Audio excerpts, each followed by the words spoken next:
So we say heavy favorites in this game. Have Aces put together a draft that you think at least gives them their best possible chance? I think it's definitely possible. Aces are very telegraphed in what they want to be doing, though.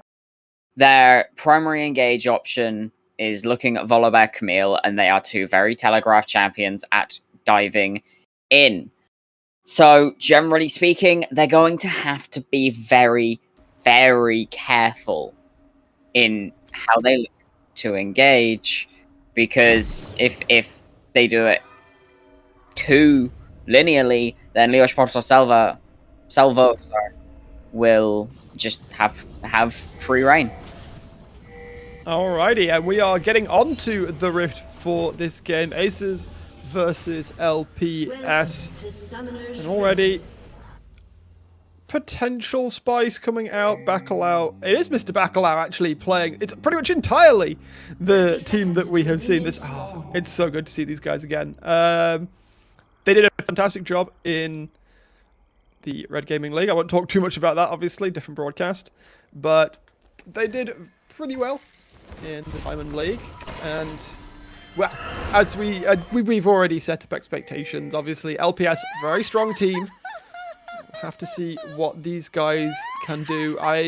Looking at the early game at least, I'm not expecting uber aggression to come out from this Aces lineup. No, it wouldn't be ideal for them to go hyper aggressive this early on. I mean, they don't have the best level 1. So, generally speaking, you probably want to play it a little bit safer. Of course, Bacalhau, we have to mention, is the coach for Aces, is normally a support player and is filling this jungle role. So we'll see if that's... In RG, he played jungle as well and did a pretty good job for himself. Just as I was about to talk about this top lane matchup, Crop gets dropped down to half health with an explosive charge. Yeah, turns out Tristana pretty good into melee or low range damage. Yeah. Very, very easy to punish anything that you can't just match your damage in the early game, and Nara is one of those champions that certainly can't. That'll be interesting. Really getting big shift coming in from this Tristana, and immediately again continues to put on the pressure. I love to see this. You have that advantage, absolutely leverage it with, like, for all that it is worth in the early game. Across the map, of course, that does mean that Tragic and Flyaway do have a slight advantage, but Bitterend and Crotza are doing a good job of playing gracefully in the early lane. Obviously, they were later to that level 2 mark, which means that you do have to step back a little bit for fear of being engaged on when the enemy has just statistically more abilities than you do. Yeah, and I mean, something interesting we're seeing from Quarto here is they're opting to go for crit build with that Fleet Footwork and Ghost. So not something we've seen too much recently, but something I have been saying for a little while now is going to come back swinging, is going to come back very strong. So we'll see just how much work it can put in this game, along with the LeBlanc Lilia Tristana. Very interesting to see. Obviously, we know that Sivir is going to be getting her mid-scope update in the next couple of patches. I think it's next 12, patch. 13, 14. Yeah, 12, 13. I think. Yes. It's one of those ones. And very much looking forward to trying that one out myself. Of course, I'm a big Sivir enjoyer. Yes, well, it is known to me. But yeah, the fact that Crotzo is confident enough to bring her out in this situation is kind of reminiscent of the start of 2021 season, Reckless on G2, where in his first game he was just like, just pick me Sivir. It's not a meta pick, but I'm just good at it. And yeah, in situations like this, sometimes comfort does just override meta if you've got enough experience on a pick to know how to pilot it in any given situation. Absolutely. I mean, Crit Sivir definitely requires a little bit more knowledge and mechanics than Lethality Sivir, because you have to be able to space and position and kite a hell of a lot better. Props to Crop, by the way. He's only at 8 CS down at the moment, which, considering how much hurt was being thrown onto him at the very start of the game, he managed to heal back up. Praise be to the Doran Shield, and is keeping relatively even in CS in this somewhat unfavorable match. Presto is going to be engaged point in the mid lane here, but Pedowin not going to be able to get anything done. The Ethereal Chains doing lots of work there. However, he is going to need to get out of this lane pretty soon. He is out of mana, and the Doran's Ring will only sustain him for so long. Yeah, it's... You have to be able to shove and leave, especially into an Akali with teleport. You can't afford to fall behind in this lane, because if you give the Akali the freedom to shove you under, rotate whenever she wishes, you're going to struggle big time. Absolutely. Pedowin did leverage the TP to get back into lane, so now, with Trail out of the lane for a little while, to try and shore up some of that CS differential that was built in the early game. Crop gets spotted out, but Dumbsota actually wants to try and play forwards there, but will get counteracted. Mr. Bacalao is going to be able to secure the first break of the game. Flashes forward to get the stun. Burnas is on the run, but the collapse faces is good, and they will take him down for first blood. And that going over to this Akali, Pedowin very happy with that situation, going to be able to accelerate himself towards the stronger mid-game, force it to come a little bit sooner. A very nice call from Bacalhau to just kind of opt to go immediately. And Aces all on the same page, everybody rotates without question, and it ends well for them. Yeah, being decisive is often key in a lot of plays. You know, winning a play by a matter of frames is not a meme at all. Like, if you make a call and, you know, a play is just a tiny bit too slow, that's the difference between you losing a member or not. The difference between you picking up objective or not. And at least in this early stage, Ace is doing a good job of trying to counteract what LPS are up to. Burnas is towards the bot side, going to deny fly away from flying away to his base. Got to be a little careful here. I think they were going to try and chase on to him a bit. Thankfully for them, Burnas has departed for the time being. Bitter End just being a nuisance. That sounds like a bard. Just being annoying all over the map.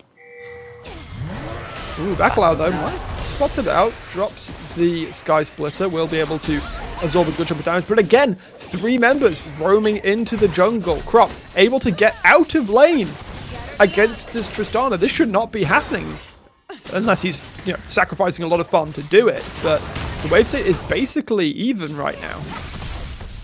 Yeah, I mean, Dumbjota rotated down, didn't opt into shoving that wave, which means Crop simply not being punished for the decision to roam here.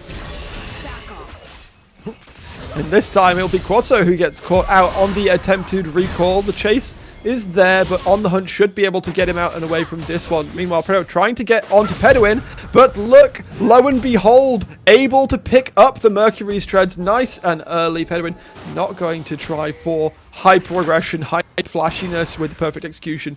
Just happy to force this LeBlanc back empty-handed. And I mean, this is about the point we normally see LeBlancs just be able to completely one-shot their lane opponent. They have that lost chapter, the Dark Seal, the Dorans. It's where they're level 8, so they have that ultimate. Normally we'd see Q, R, W just one-shot someone, but not the case in this game. Crop tried to go aggressive on the top lane there briefly, but Dumbjota is having nothing to do with that, and Burnas also shows up as like, yo, going on my top lane and not cool, bro. I'm here. Just like, got my eyes on you. I was kind of expecting, oh, Tempered never Fate. mind, Tempered Fate in towards the bot lane here. Flyaway going low, but he will be able to survive for now. Bacalao is actually coming in as well. Stormbringer is available, but watch out for this LeBlanc. Stormbringer will knock down the tower. Bitter End flashes away, but the Sky Splitter will be enough to finish that one off. The exhaust from Flyaway means that Predator is unable to finish him off. He will go down eventually to the Boomerang Blade. We have to see if Predator can get away from this. It seems like the call is from Aces just to disengage. Pedwin, of course, did not bother rotating to that play. Has built himself up a CS advantage as well as, of course, having that first blood donated across. So, not in any real danger. Bacalao just kind of dropping that down as again, a heads up. Is like, hey, I'm here. Don't try anything funny. Quasho also yet to back, still sitting on just that long sword.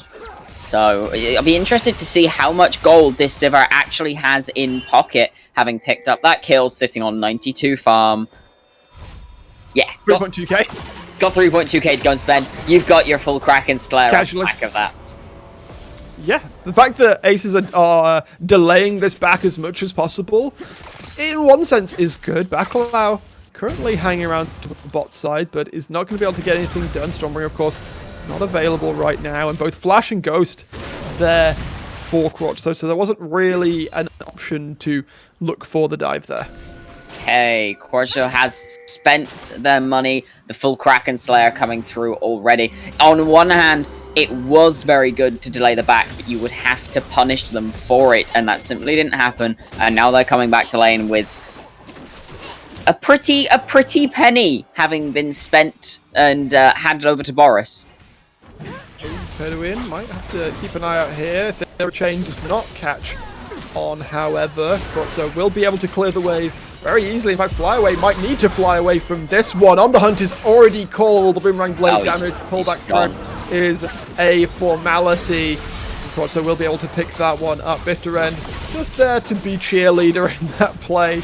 Meanwhile, however, Dumpstota going very, very low towards the top side. Crop looking to try and find him, but will be able to get back under the tower. He's looking to try and charge up to Narbar, but Flash available for both of these top laners. Meanwhile, Shelly has been dropped in the bot lane. Bitterred might find the wrong side of Pedwin here. Goes on a magical journey. The follow-up is going to come through, however, and Pedwin picks up his second kill. Dumpstota is not going to survive the dive, and Crop will not even need to burn his flash.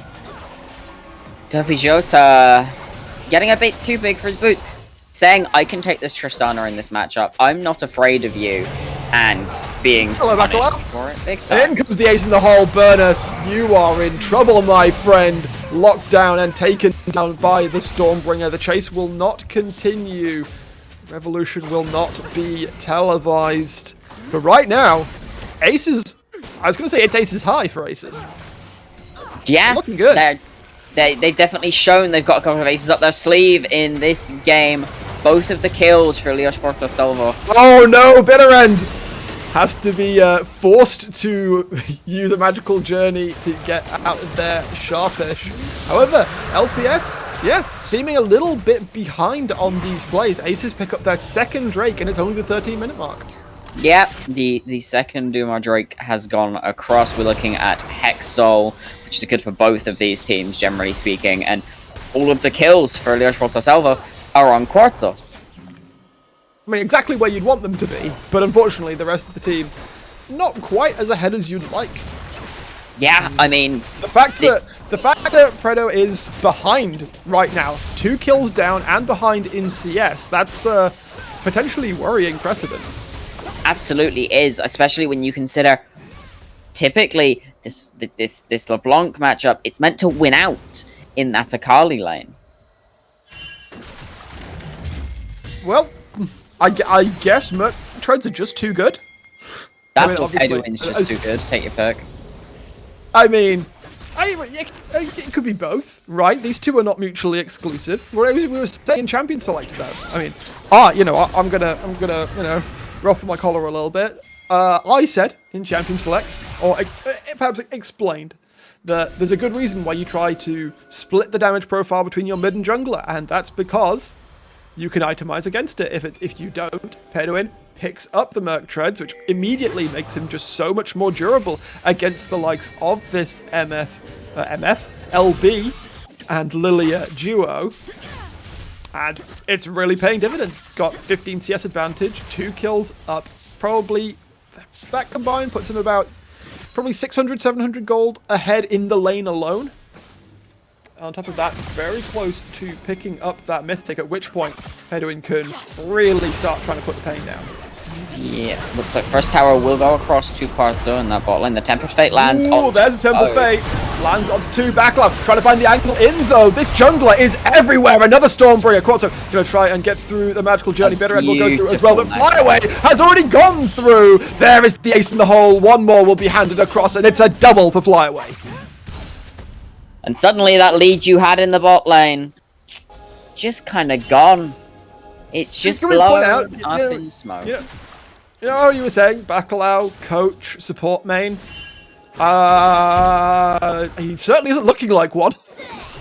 2-0-3. He has had fantastic impact. Fredo is having to flash away from Bedouin, fleeing through that bot side quadrant. I think Bacalao smells blood in the water, though. He's going to continue to make chase. In fact, we see Tragic and Flyaway also looking to join the hunt. Blast Cone will avail you nothing, my friend. One more hit is all that will be needed. Hello, they're giving it over to Flyaway. It goes on to Flyaway. Killing spree onto this Caitlyn. Bedred have to get the magical journey out and away. But they're still looking for it. Bacalao is so strong right now. He's already completed Turbo Chem Tank. He has the upgraded smite as well, so very beefy. Going to be able to mitigate a lot of damage. Crop going to bounce away. Dumpster is doing quite a lot of damage. However, it gets the reset on the explosive charge. One more auto. No! The steel caps boots diff for aces. And Dumpzota is not going to be given the kill. Crop has TP as well, so he can just back and get straight back up towards this top side. Not likely to lose much at all. One thing I noted, though, Herald's still up at 16 minutes. Neither team prioritizing an objective that we usually see. Pretty sure we saw first Herald drop in the bot side. Oh, I'm smart. Yeah, I was about to say, the fact if it had gone to 16 minutes and no one had taken first Herald, that would have been very confusing to me. Because we've seen teams the world over, you know, basically for it. Put the entirety of a game, on taking first Herald. They literally pick Renekton and sack mid and late game just to get that first Herald. Did you see that? It was a conversation. Someone tweeted about, is Belveth even good? And Nymeria had like a several tweet thread talking about why, like, angles in which Belveth can be good, and he partially jokingly said that, oh, you just pick Renekton because Renekton guarantees that you win the first Herald fight, and Belveth, obviously, with her super buff from getting a void-based epic monster kill.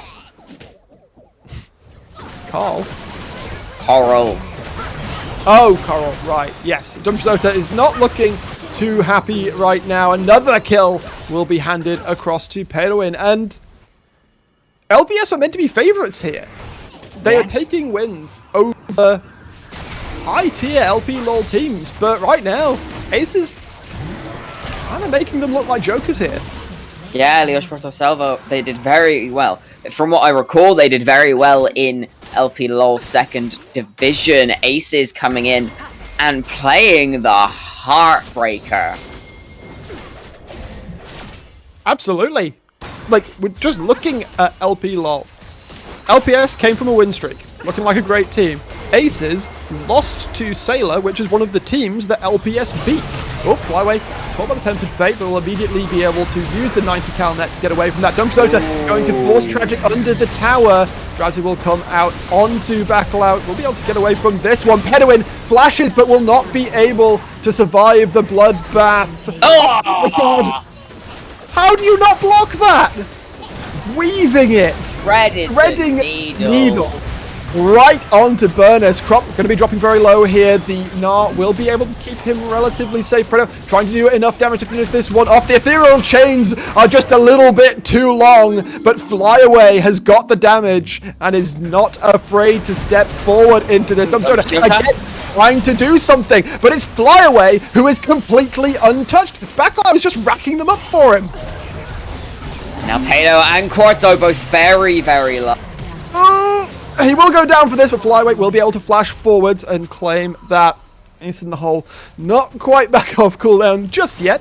After that was a beautiful ultimate coming out from Flyweight. Predator going to have to get away again, delaying that back. But now we look at the Caitlyn, 7-2-2. Yeah, Gale Force plus Serrated Dirt, probably going towards a Collector. I don't mind it on Caitlyn. Obviously, there's the LDR debate, but against this team, I don't think you need it very much. Burnus is likely to be the only one who's actually got, well, any health at all, really.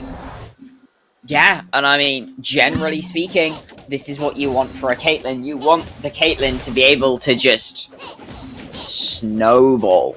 And I definitely say we're looking at a snowball champion here. Well, Snowball has definitely not come through as of yet, at least.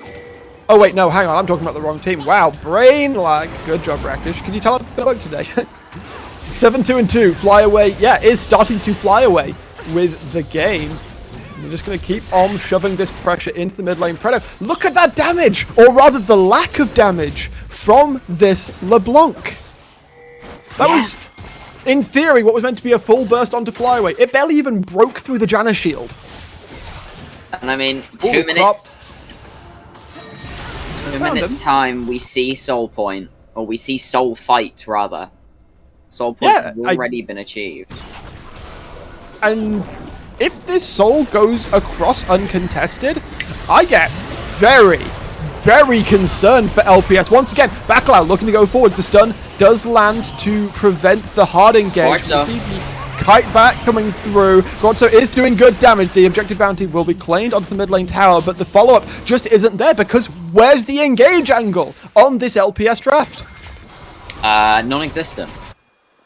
Yeah. Simply the best thing you can do is Swirl Seed or Tempered Fate. Both of which are not the most reliable. Yeah. I mean, Quartzo popping at the wild hunt, or on the hunt there, sorry, and doing good damage, but... You've played too much Witcher, apparently. Yeah.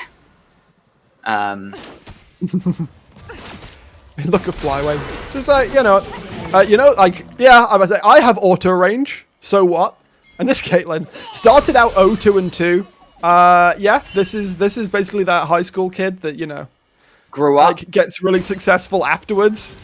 Suddenly rocking up 8-2, big. All the bullies are still stuck where they were. Something. Yeah, exactly. Like it's the kid in. I'm trying to make, obviously the meme is American, so I was like, oh, that kid, the kid who's ugly in 4th grade but shows up and is like, oh yeah, no, I'm playing an NBA now or something. Yeah. It's just like, all right, cool. Flyaway is the. I mean, Flyway can basically walk this game in with the way that the team are playing for him and setting up for him, Bacalao especially. Flyway, I don't think we've seen a point since he, really started to pop off that he's even looked threatened. We do see the threat coming in here, but Bacalao is going to find onto Burnus. There is the Stormbringer, the damage coming through, and the Lilia is looking pretty dead to me, but Pedowin picks up his 4th kill of the game, and immediately LPS are scattered to the 4 wins. This is going to be a desperation steal, if anything. There is the ace in the hole. Predo is eliminated, more like obliterated. Krupp trying to chase forward onto Dumpzota here, might have bitten off a little more than he can chew, but his teammates are but a single hop, skip, and jump away. Fantastic Tempered Fate, though. Locks up 3, will allow the Tristana to get away, but that is an unanswered soul across to the side of Aces. And yeah, things start looking kind of grim here. However, something that just interested me, Jika, how come the gold's so close? Huh. I mean... 16-6. There is a 2k gold lead in the top lane for That's vaguely Leões Porto Salvo. Wait, hang on, hang on. How is there a 2,000 gold advantage when he's only 30 CS up? Wow, that's impressive. Plate gold? Must be.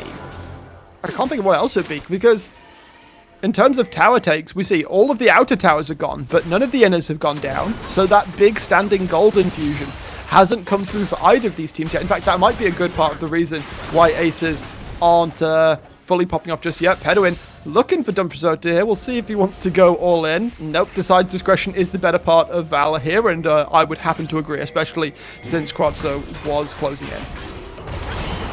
Oh no, Fredo. Yep, that's a bad time to be a LeBlanc. Another ace in the hole comes out. This time it will be body blocked. However, Stormbringer chases on. Burnus is trying to get away with the lookout. Will not get you anywhere near far enough. There is a 2v1 in the bottom side rather. And look at how low Dumpsota here. The only reason Pedowin did not completely annihilate that man was because Quatso was there for the heads up. Quatso showing just how scary they can be, but it doesn't matter. Flyaway able to hit this objective from not even in the pit. Yep, that seems like a Caitlyn angle. Quatso and Dumpsota will be able to take the first inner turret of the game. However, that is scant recompense for a Baron being picked up for the side of aces, and this is completely unanswered. Actually, wait, no, it isn't. The first Herald went across to LPS, but its overall value was both Heralds went across to Leões Porto Salvo. Okay. Flips table, moot my point, why don't you? The fact that aces have gotten 4 Drakes and a Baron unanswered then is worrying. Moderately worrying. And right now I'm looking to see what Leões Porto Salvo can actually do about this situation. Flyaway going to be able to just remove, like, was there a mid-tier 2 there? Yeah, like, I don't if know. you told me there wasn't, I would have believed you. Flyaway is going to get jumped upon here. He's able to disengage. Dumpshota. However, Lunting Lubroy does catch onto him, and Dumpshota will be able to take that one down. Pedowin, however, looking for the back line, going to be able to go into the Zhonya's before his teammates are able to follow up. However, great pick from the side of Leões Porto Salvo. They are able to take down that huge Caitlyn without losing anyone in trade. And that is massive for the side of Leões Porto Salvo. They now have some pressure suddenly alleviated from their backs. But meanwhile, Crop is just pushing in a wave into 4, you know, casually. There is some support. Pedowin and Tragic going to try and help out. Oh my god, Dumpsota now has hit that 3-item power spike. And yeah, Infinity Edge online with that Tristana. Now we really need to start keeping an eye on this man, because as he just showed, removing Flyaway. Yeah, scaling's not a problem when you've got a Tristana on your team. And I mean, Sivir happy to scale as well, so if this game goes much longer, we may see it go the way of Leões Porto Salvo. Elder Dragon in a minute and a half. That is going to be the big turning point. Well, the point is, do aces even need to go for it? I feel like you can just leverage the pressure you have and just be like, well, we don't need to take Elder. And we know you can't take Elder, because if you want to go for Elder, we're just going to take your base. Flyaway, however, has been caught out a second time. The healing from Tragic is absolutely immense, though. Redemption as well to keep them topped up. Exhaust was burned from Flyaway, but that was a 3v5 in the mid lane, actually. Quatso going to be caught on towards Flyaway, being able to put down the damage now. It's just like that. If the front line can set up in front of this Caitlyn, there is absolutely nothing that Leões Porto Salvo can do about it. Pedowin going forwards as well. Burnett goes golden to try and escape the ace in the hole, but will not be able to escape the Sheriff's Eye. Another kill thrown across on to Flyaway, and with 3 members down and 20-second death timers, I think aces could close this one out. Leões Porto Salvo have been shown the long arm of the law in this game. as we see Dumpshota and Krotzo try their best. Going pretty low here. They're going to be able to clear out the waves pretty well. In fact, the waves completely remove one tower. One Nexus tower does go down, and instead, Aces are going to decide to peace out from this play. They're all around half health. I hope they don't try to start off the Elder here. I feel like this could be one of those flip plays. Obviously, Burnus has only just come back up now. If they can burst it down quickly enough and disengage cleanly, then they might be able to do some damage coming down. There's the only hunt, however. Krotzo already forced into the stopwatch. Going to try and get away, but Flyaway picks up that one. Crop is already going on to Don Preserto. Will be able to take that one down as well. The turnaround from Leões Porto Salvo. They could have punished the Elder take, but Aces are just too far ahead now. They pick up the Elder, and the damage will come through. The burn should tick down. Bredo will not actually die, but Mr. Bacalao will have something to say about that. One final flare of the dragon's wings, and Aces will take the game. The clean ace 5-0 comes through for Aces in possibly the biggest upset of the day as they take the win over Leões Porto Salvo. Fantastic showing from Aces the game through. Like, sure, there's a couple of, like, in the early lane, as expected, Tristana starts to, you know, really put the hurt down onto Gnar, but Crop respectfully played the lane, really powerful, grew to be really powerful, and the later the game got, the more and more that team cohesion, centering from Mr. Bacalao, was able to take Drakes, take towers, take objectives, and end up with closing it out with one hell of a convincing Elder take. No joke. And I mean, Flyaway doing absolute work there. Back to back. There's no question that we're giving them MVP, right? Yeah, oh yeah, no. Flyaway gets MVP of that game without question. Good. I'm glad that we agree on that one. I mean, yeah, 13-3-6. So much damage put through. And obviously, the team did also set up for him fantastically. But the fact that he was able to take that, you know, the gold was invested in him. They invested in the bank of Flyaway. And, you know, end of the fiscal year came around and he showed some solid gains. Yeah, I mean, going from the retirement home esports roster we saw in RG to this, only one player change in Tragic. And they're showing that they can stand up to the best as they send LP LOL's second division, one of their best teams, into the ground. The fact that they did it as well with the sub. Mr. Bacalao isn't meant to be their main jungler. That's meant to be Teska. And, well, I am very, very hyped to see what the Aces squad can show us going into these future games, because, yeah, they were putting down as very hard underdogs in this match. And any questions as to their skill, as to their, you know, any reasons to fear these guys? Yeah. About 16 of them, and they were all on Flyaway.